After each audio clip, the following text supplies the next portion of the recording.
하나님 말씀은 누가복음 10장 25절로 37절까지입니다.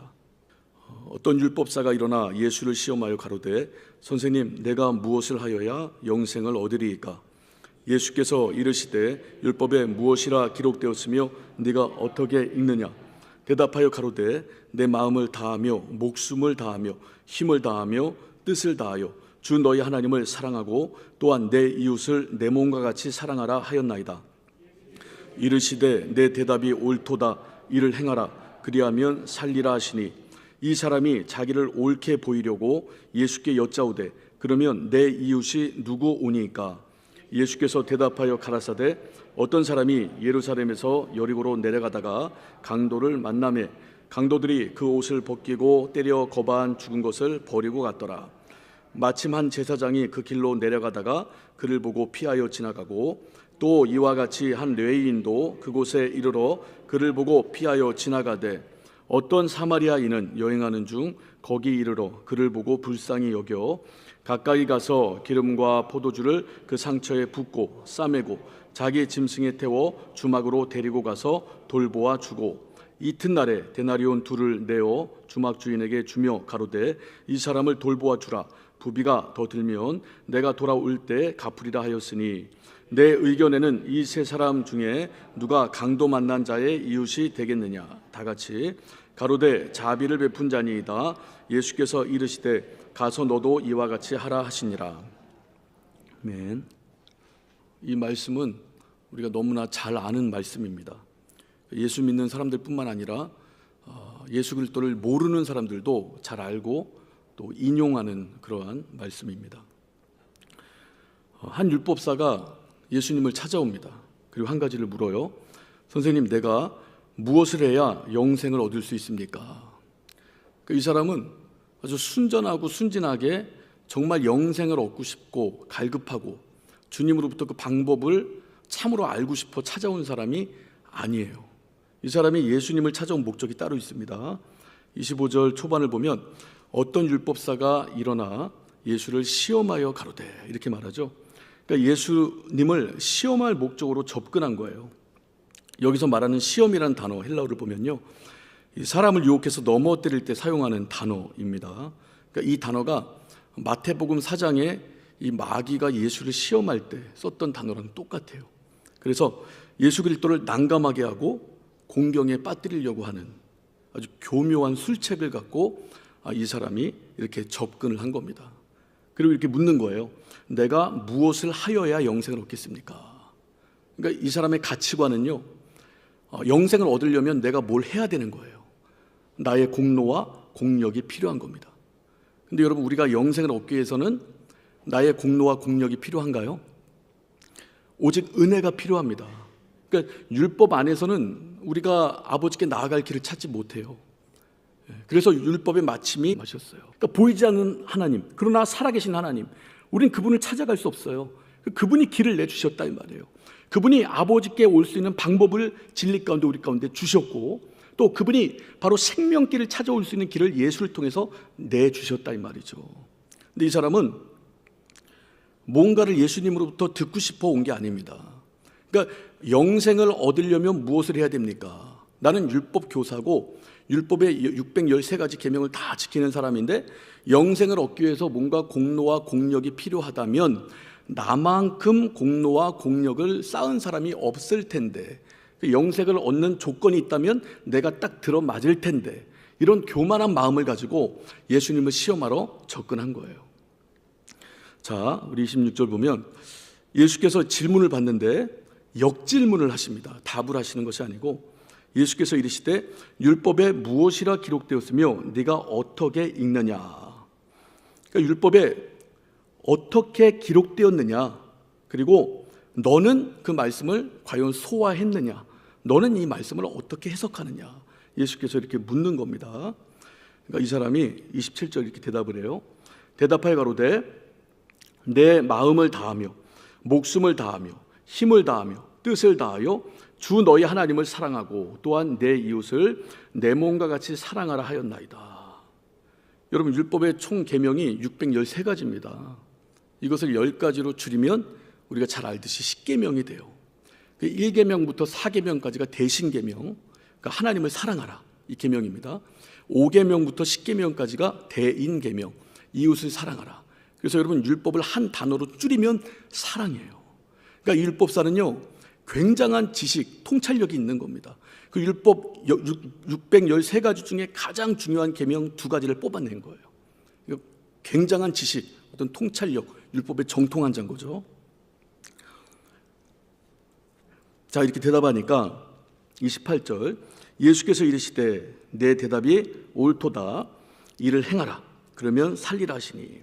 예수께서 대답은 잘했어요. 율법사가 옳게 했습니다. 너 참 통찰력 있다, 인정을 해주시죠. 그런데 중요한 건 그 알미 삶이 돼야 된다. 이 말씀이 농축되어 있는 거예요. 너는 네가 그렇게 잘 아는 만큼 살고 있느냐, 이 반문이나 마찬가지예요. 그러니까 이 사람이 자존심이 상하는 겁니다. 그래서 자기를 더 옳게 보이려고 기싸움에서 앉으려고. 자, 예수께 여짜오되 그러면 내 이웃이 누굽니까? 이렇게 물어요.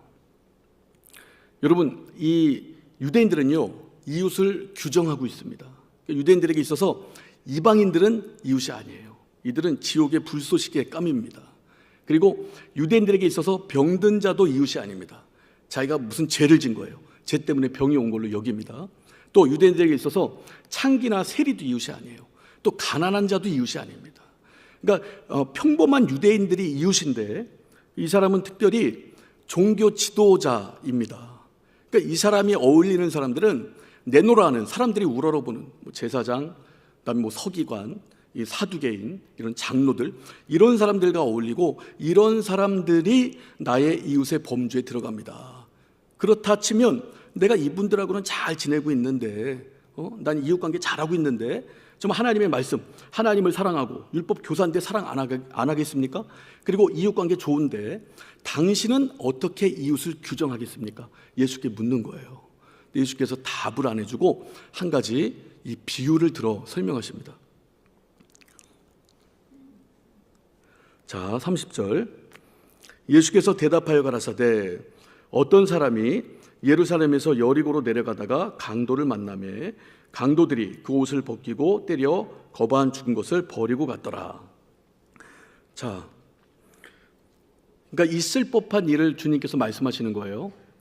예루살렘에서 이렇게 하나님께 제사와 예배를 드리고 여리고로 내려가는 사람들이 많았었나 봐요. 예루살렘은 해발 800m고요. 여리고는 해발 300m랍니다. 아주 경사가 진 길이고요. 그다음에 이 이스라엘에서 가장 험한 길 중에 하나가 이 예루살렘에서 여리고로 내려가는 길이래요. 그건 민둥산이 있고 사막이 있고 그렇게 동굴이 많았답니다. 풀이 없고. 그래서 그 동굴마다 이렇게 강도들이 숨어 있는 거예요. 실제로 이 시대. 그리고 여행객들을 노리고 그들의 군품을 뺏고 또 이렇게 죽이기도 하고 상해를 입히기도 하고 그런 일들이 비일비재하게 이 시대에 일어났습니다. 그래서 있을 법한 일을 토대로 주님께서 비유를 들어 말씀하시는 거예요. 그러니까 여행객이 가다가 강도를 만난 겁니다. 그 당시는 여러분 옷도 재산이에요. 그 옷을 다 벗겨버리고 막 때립니다. 거의 빈사 상태가 됐어요. 그 죽음 직전까지 갔습니다. 의식이 있는지 없는지도 몰라요. 누가 보면 아 죽었구나 할 만한 정도로 이 강도에 의해서 당한 거예요. 그때 두 사람이 지나쳐 갑니다. 31절, 32절. 마침 한 제사장이 그 길로 내려가다가 그를 보고 피하여 지나가고 이와 같이 한 레위인도 그곳에 이르러 그를 보고 피하여 지나가되. 자, 제사장과 레위인이 이제 예루살렘에서 여리고로 갑니다. 근데 이 죽어가는 사람을 봤어요. 분명히 봤습니다. 근데 피해서 가요. 여러분, 제사장과 레위인은요, 그러니까 제사를 주관하는 자고 제사를 돕는 자예요. 그러니까 유대인들에게 있어서는 종교 지도자입니다. 우러러봄의 대상이에요. 그리고 말씀대로 산다 하는 사람들입니다. 그런데 죽어가는 사람을 보고 피해가요. 그러니까 몇 가지 이유가 있겠죠. 일단 여러분, 죽어가는 사람을 돕고자 딱 갔는데 이 강도가 숨어 있다가 나까지 해할 수 있잖아요. 그러니까 그런 두려움과 겁도 생길 수 있고, 그리고 이 사람을 들쳐업고 간다면 여러분, 죽어가는 사람이 얼마나 피를 많이 흘리겠습니까? 그 피가 내 옷에 다 묻을 거고, 그리고 나도 여리고 내려가는 목적이 있을 텐데, 내 스케줄이 있을 텐데 모든 게 엉망이 되는 거예요. 그런 이유도 있을 테고, 또 마지막으로 중요한 건 이 제사를 주관하는 자들이 정결 예식을 참 중요시 여기죠. 근데 이 유대인들은 죽은 시체를 만지면 부정해집니다. 그 정결 예식을 따로 행해야 돼요. 이제 그런 것도 뭔가 좀 내키지 않는 거예요. 그리고 딱 보니까 죽어가고 있어요. 죽어가고 있다는 건 죽은 시체나 마찬가지라고 여길 수도 있는 겁니다. 그래서 이런저런 이유로 그냥 피하여 간다 이 말이에요. 종교 지도자들이, 지금으로 말하면 목사, 장로님, 권사님들, 안수집사님들 이렇게 표현할 수 있겠죠. 근데 그렇게 이 하나님 앞에서 신령한 일을 하고 또 하나님과 백성들의 어떤 그 중재 역할을 하는 그 사람들이 실제로 죽어가는 사람 앞에서는 피하여 지나간 겁니다. 그리고 이제 우리 주님께서 한 명을 더 등장시킵니다. 이 비유에. 자, 33절 보면 어떤 사마리아인은 여행하는 중 거기에 이르러 그를 보고 불쌍히 여겨. 여러분, 이 사마리아인을 얘기하는 순간에 이 율법사는 마음이 상해버립니다. 왜냐하면 여러분, 유대인들은 사마리아인들을 너무 싫어해요. 그러니까 사마리아인들은 원래 북이스라엘 사람들이었죠. 근데 아수르가 침공을 하고 이 민족성을 말살시키려고 사마리아에 사는 사람들, 그러니까 북이스라엘 사는 사람들을 이주시켰습니다. 그리고 타 민족을 이주시켜서 이 혈통을 그러니까 잡족으로 만들어놨어요. 잡족, 수다한 혈통이 섞인 겁니다.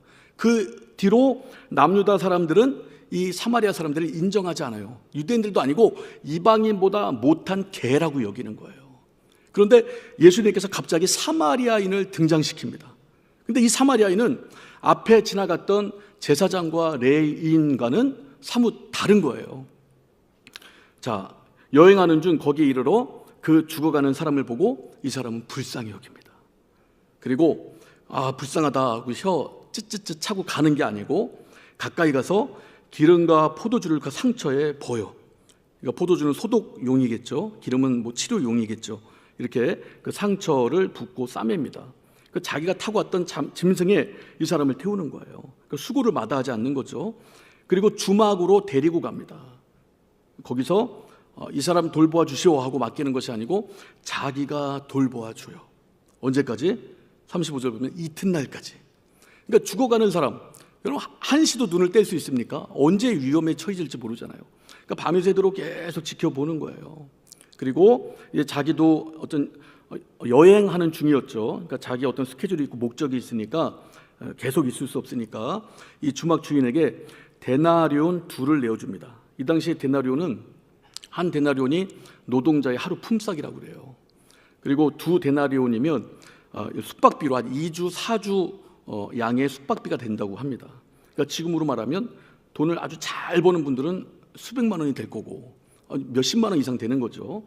이제 그 돈을 여행 경비에서 그 돈을 이 사람을 위해서 그 주인에게 줍니다. 그리고 약속을 해요. 주인에게 주며 가로되 이 사람을 돌보아 주라. 그리고 부비가 더 들면 내가 돌아올 때 갚을 것이다. 나 반드시 올 텐데 부대 비용이 더 들면 내가 갚을 테니까 정성껏 돌봐 주시오라고 부탁을 하고 이 사람이 갑니다. 자, 36절. 내 의견에는 이 세 사람 중에 누가 강도 만난 자의 이웃이 되겠느냐 이렇게 묻는 거예요. 주님이 제사장 그리고 레위인 사마리아인 이 세 사람 중에 누가 강도 만난 자의 이웃이 되겠느냐. 그러니까 율법사가 가로되 뭐라고 그래요? 자비를 베푼 자니이다. 차마 사마리아인입니다. 말을 안 하는 겁니다. 자존심이 허락을 안 하는 거예요. 저 사람도 아니고 개 취급당하는 저가 레인도 지나가고 제사장도 지나가는데 저가 착한 일을 행했다고 자기 입으로 사마리아인을 말을 안 해버려요. 그냥 자비를 베푼 사람입니다. 이렇게 말을 합니다. 그러니까 예수께서 이르시되 가서 너도 이와 같이 하라 이렇게 말씀하신다 이 말이에요. 그러니까 이웃을 네가 규정하지 말아라. 네가 있는 그 옆에서 네 도움이 필요한 그 사람이 바로 이웃이다라고 주님께서 이렇게 설명을 해주시는 겁니다. 근데 여러분 우리가 이 말씀을 보면 상당히 부담스럽습니다. 과연 이런 선행을 우리라면 이런 비슷한 일을 당했을 때 이 사마리아인처럼 할 수 있을까? 이것은 정말 완전한 사랑이죠. 자기 것을 내놓는 사랑입니다. 헌신된 사랑이에요. 나보다 남을 더 위하는 사랑입니다. 아주 희생적인 사랑이에요. 여러분 우리를 위해서 이 땅에 와주신 예수 그리스도 그분의 사랑이 헌신이에요. 그분의 사랑이 희생입니다. 여러분, 그분은 나보다 남을 더 위하는 그 사랑, 완전한 사랑을 가지고 이 땅에 오신 거예요. 그래서 여러분, 이 사마리아인의 비유는요, 두 가지 의미를 갖습니다. 첫째 의미는 이 사마리아인, 예수께서 말한 이 비유에 등장하는 사마리아인은 예수 자신을 말씀하십니다. 이 땅에 여러분, 우리를 구하러 오셨어요. 그럼 우리는 누군가? 우리는 강도에게 매맞아서 죽어가는 그 인물이에요. 우리는 죄 때문에 죽을 수밖에 없어요. 죄를 우리 힘으로 여러분 해결할 수가 없습니다. 죄에 억눌려 있는 거예요. 아무도 우리를 구해줄 수 없어요. 그리고 제사장이 지나가죠. 레인이 지나갑니다. 이들은 율법을 상징합니다. 그러니까 율법은 우리를 절대로 구해내지 못하는 거예요. 죄에서 구해내지 못합니다. 여러분, 예수께서 이 땅에 오셨는데 유대인들, 특별히 이 종교 지도자들이 환영했습니까? 우리 요한복음 11장을 보면요, 예수께서 나사로를 살리십니다. 그 막 유대인들이 좋아하죠. 환호하죠. 이적이 나타났으니까. 그리고 그 소문이 사방에 퍼집니다. 여러분, 그때부터 이 유대 종교 지도자들이 모여요. 그리고 사내들인 공회를 엽니다. 그리고 거기서 뭘 모의하느냐? 예수 그리스도를 죽이기로 모의한다 이 말이에요. 그러니까 예수 그리스도 이 땅에 오셔서 죽어가는 심령을 자기 목숨을 내놔 살려주시는데, 여러분, 그 역할을, 완전한 사랑을 우리 가운데 베푸시는데 마치 이 유대인들이 사마리아인을 업신여기고 무시하는 것처럼 예수 그리스도는 업신여김을 당하고 무시를 당하고 어려움을 당한다 이 말이에요. 그래도 아랑곳하지 않고 여러분, 우리를 위하여 피 흘려 주십니다. 이것이 완전한 사랑이에요. 우리를 죄에서 구원해 주시는 사랑이다 이 말이죠. 그 사랑을 우리는 여러분 맛본 겁니다. 그 사랑을 경험한 거예요. 여러분, 우리 인생은요, 기본적으로 죄가 있어요.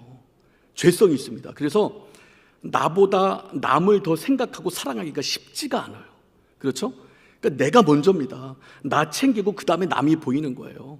내 어려움 해결되고 그 다음에 남이 보인다고요. 이게 인생이 가지고 있는 사랑의 한계입니다. 근데 우리 주님은 하나님의 아들이시지만 여러분, 자기 것을 다 버리고 이 땅에 와주셔서, 모든 영광 버리고 이 땅에 와주셔서 우리 위하여 피 흘리시고 생명을 주시고 모든 걸 나눠주셨습니다. 여러분, 그 예수의 사랑을 체험하고 경험하면 어떻게 됩니까? 비로소 우리가 예수의 사랑, 내가 받은 사랑을 흘려보낼 수가 있는 겁니다. 내 힘으로 되는 사랑이 아니라는 거예요. 우리 이렇게 오지로 선교를 떠나는 분들이 있잖아요. 여러분, 그분들 중에 어떤 스펙도 넘쳐나고 가진 거, 소유한 거 많은 분들이 있어요. 근데 모든 걸 다 내려놓습니다. 그리고 오지로 떠나요. 그 세상 사람들은 혀를 차죠. 야, 저렇게 인생을 낭비하네.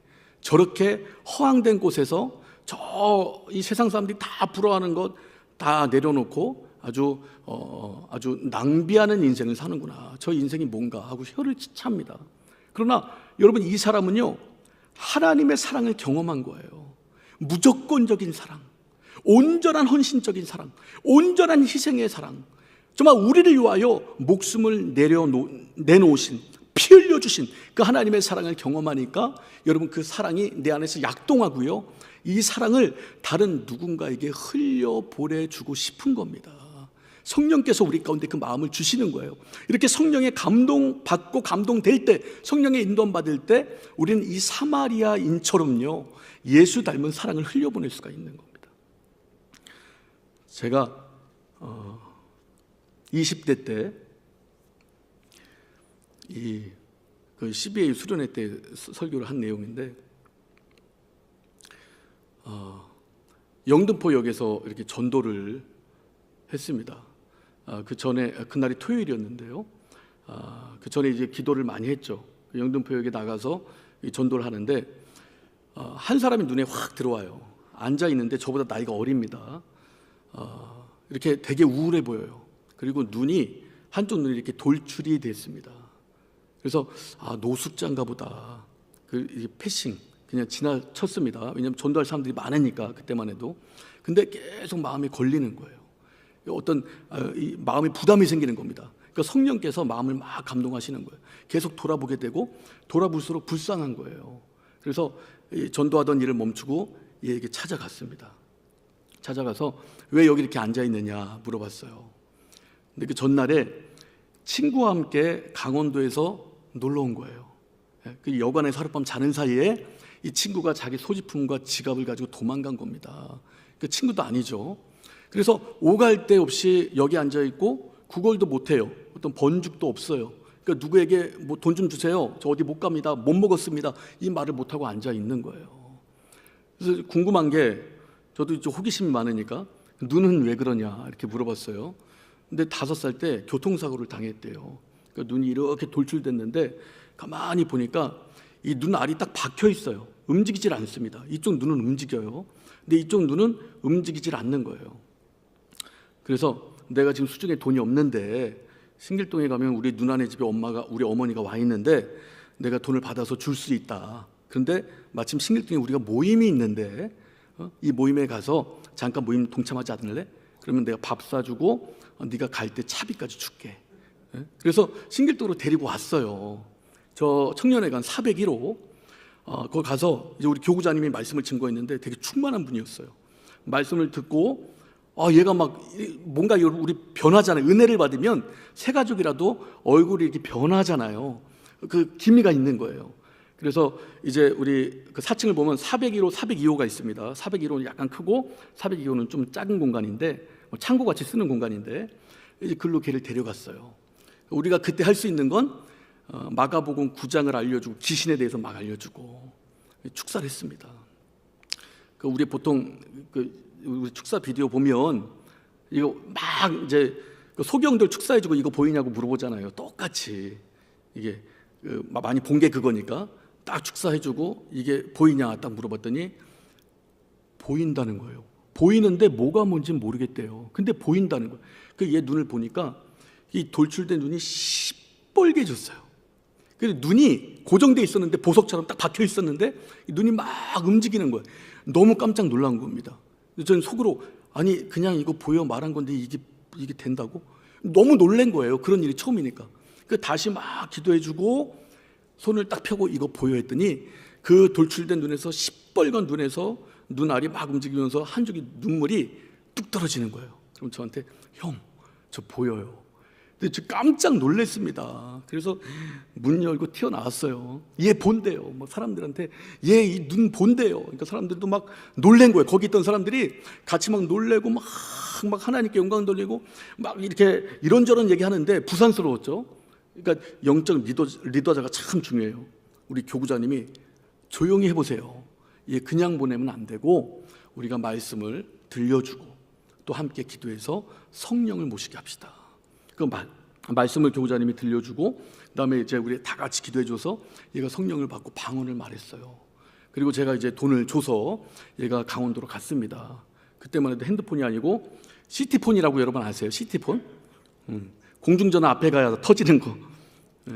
제가 얘 전화번호를 못 물어보고 제 전화번호만 줬는데 이렇게 시티폰으로 전화가 왔어요. 다음 날. 그게 마지막 통화입니다. 좀 안타깝게. 근데 얘가 첫 마디가 형, 저 아직도 보여요. 그게 얘 어떤 고백이에요. 여러분, 우리 인생은요 상당히 부족합니다. 연약합니다. 여러분, 다른 종교인들 보세요. 다른 종교인들은요 신앙이 성숙해질수록 자기 의가 커집니다. 그렇죠? 내가 내 신을 위하여 참았다.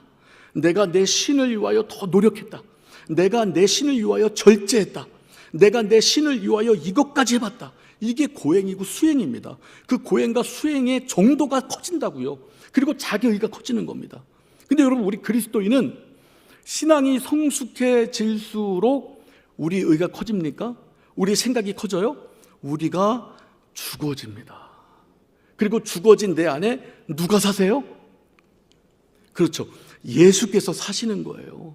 그리고 여러분, 그분이 우리 가운데 나의 어떤 죄성 가득한 성품이 아닌 그분의 성품으로, 나의 보잘것없는 능력이 아닌 그분의 능력으로 우리 가운데 채워주시고, 우리를 통해서 하나님의 영광이 드러나고 그 예수 그리스도가 나타나고 예수 그리스도의 향기가 드러나고 우리가 가는 곳마다 예수 그리스도의 편지가 될 수 있도록 역사하시고, 많은 심령들이 예수를 알고 구원의 길을 찾고 얻게 되기를 원하시는 겁니다. 이것이 하나님의 뜻이에요, 여러분. 바울은 그걸 알았죠. 자, 우리 고린도후서 5장 14절 15절 우리 함께 읽겠습니다. 시작. 그리스도의 사랑이 우리를 강권하시는도다.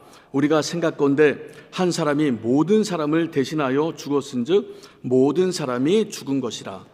저가 모든 사람을 대신하여 죽으심은 산자들로 하여금 다시는 저희 자신을 위하여 살지 않고 오직 저희를 대신하여 죽었다가 다시 사신 자를 위하여 살게 하려 함이니라. 자, 여러분, 하나님의 사랑이 그리스도 예수 안에서 우리 가운데 임했어요. 그래서 그가 우리 모든 죄를 지고 죽으셨습니다. 그 이유가 뭐냐? 그 이유는 다시는 우리 자신을 위하여 살지 않고 오직 우리 죄를 위하여 대신 죽은, 그리고 부활하신 그분을 위하여 우리가 살아가는 것, 그리고 그분을 나타내고 여러분 그분을 드러내는 것, 이것이 하나님께서 우리를 향한 뜻이다 이 말이에요. 그래서 여러분, 신앙이 성숙되어지면 그 사람이 드러나질 않습니다. 신앙이 오래됐는데 그 사람이 계속 드러나기 잘못된 거예요. 그 사람을 통해서 예수가 드러납니다. 예수의 향기가 나타나요. 그가 가는 곳마다 여러분 예수의 편지가 된다고요. 그런 역사가 우리 가운데 여러분 충만했으면 좋겠습니다. 우리가 여러분 기도를 합니다. 예수를 믿은 지 얼마 안 된 분, 그리고 하나님을 아직까지 잘 모르시는 분들은 여러분 이방인들이 구하는 것처럼 내 문제에 이렇게 딱 붙들려 있어요. 그러니까 내 문제만을 막 구합니다. 근데 이게 필요 없는 건 아니에요. 하나의 과정입니다, 여러분. 이제 예수를 더 깊이 알면 여러분 이 과정을 이제 벗어나겠죠. 근데 여러분, 우리는 정말 이 과정에 머물러 있으면 안 되고요. 여러분들의 기도 제목이 무엇이 돼야 되냐면, 나를 통해서 예수 그리스도가 나타나길 원해야 되는 겁니다. 예수 그리스도의 성품이, 죄성 가득한 내 성품을 대신하고, 예수 그리스도의 능력이, 보잘것없는 내 능력을 대신하고, 그래서 성령의 은사와 성령의 능력이, 열매가 내 심령 가운데 강하게 드러나서 내가 가는 곳마다 예수 그리스도가 나타나는 것, 이게 하나님이 원하시는 삶입니다. 여러분, 시간이 좀 남았어요. 일찍 시작해서 한마디만 더 하겠습니다. 라이언 일병 구하기, 여러분 그 영화 아시나요? 마지막 장면을 보면요, 라이언 일병을 구하려고 팀이 구성되고요, 이들이 라이언 일병을 구하려고 갑니다. 프랑스로 가요. 근데 실제로 이제 구합니다. 결과적으로 라이언 일병을. 그런데 그 팀이 전멸하다시피 해요. 마지막에 그 팀을 이끌던 리더 데이만 남습니다. 이 데이도 총상을 입었어요. 그리고 반 이제 죽어갑니다. 마치 빈사 상태예요. 눈도 반 깡겼어요. 제대로 뜬 눈이 아니에요. 근데 앞에 독일 탱크가 오는데 총으로 권총으로 탕 쏩니다. 그 탱크를. 근데 여러분, 탱크는 쇠덩이잖아요. 총으로 아무리 쏴봤자 탱크가 해를 입습니까? 끄떡없죠. 근데 어느 순간 탕 쏘는데 탱크가 펑 터져. 예? 이 권총을 탕 쏘는데 탱크가 펑 터집니다. 그러니까 이 사람이 죽어가면서도 신기한 거야. 그 탱크를 보고, 자기 총을 보고 웃어요. 죽어가면서도. 근데 그게 뭐냐면, 여러분, 자기가 총을 쏘는 그 동시에 이 연합군의 폭격기가 와서 폭탄을 떨어뜨리는데, 여러분 이것이 딱 타이밍이 맞은 거예요. 내가 총을 딱 쏘는데 연합군의 비행기 그 폭격기가 그 탱크에 팍 맞은 겁니다. 그 탱크가 터져버린 거예요. 여러분, 저는 이 영화를 보면서 우리 능력은 너무 없지만 우리가 예수 그리스도를 드러낼 때, 우리의 작은 육체의 발걸음, 우리가 해나가는 작은 몸짓, 우리가 보잘것없는 우리의 어떤 일거수일투족이지만 우리 안에서 역사하시는 하나님이 역사하실 때 우리가 정말 생각지도 못했던 그 일들이 이루어나겠구나. 우리가 정말 한 번도 생각지도 못했던, 상상하지도 못했던 그 일들이 내 능력이 아닌 하나님의 능력으로 나타날 수 있겠구나. 이런 생각을 여러분 좀 해봤습니다. 여러분, 우리 주 예수의 성품이 우리 가운데 드러나고 우리 주 예수의 능력이 우리 가운데 드러나서 내가 막 드러나고 내가 막 나타나는 것이 아니고, 내가 가는 곳마다 예수 그리스도가 드러나고 나를 만나는 사람들마다 예수 그리스도 안에서 생명을 얻게 된다면 얼마나 그것이 여러분 감사합니까? 그런 일꾼으로 우리가 쓰임받는 거 생각만 해도 기쁘지 않으세요? 네? 설교가 참 부담스럽고, 우리 보통 이렇게 그 동료들에게도 계속 이렇게 얘기를 하는데 그 사실이거든요. 사실인데 준비하는 과정은 참 힘든데, 근데 설교자로 하나님이 불러서 쓰신다는 것 자체는 너무나 기뻐요. 너무나 기뻐요. 주 예수를 증거할 수 있다는 게, 내가 뭔데 아무것도 아닌데 내 입술을 통하여 주 예수, 나를 살리신 우리 주 예수를 내 입술로 증거할 수 있다는 게 너무나 기쁩니다. 여러분, 오늘 이 시간 찬양을 먼저 하고 우리 기도하겠습니다. 낮엔 해처럼 밤엔 달처럼 우리가 오늘 찬양을 할 텐데요, 여러분이 가사를 잘 생각해 보세요. 정말 낮엔 해처럼 밤엔 달처럼, 또 2절은 예수님처럼 바울처럼 내가 살기를 원합니다. 근데 나는 부족합니다. 하나님 나를 도와주세요. 이런 가사가 이어집니다. 여러분 가사를 잘 생각하시면서 찬양하셨으면 좋겠습니다.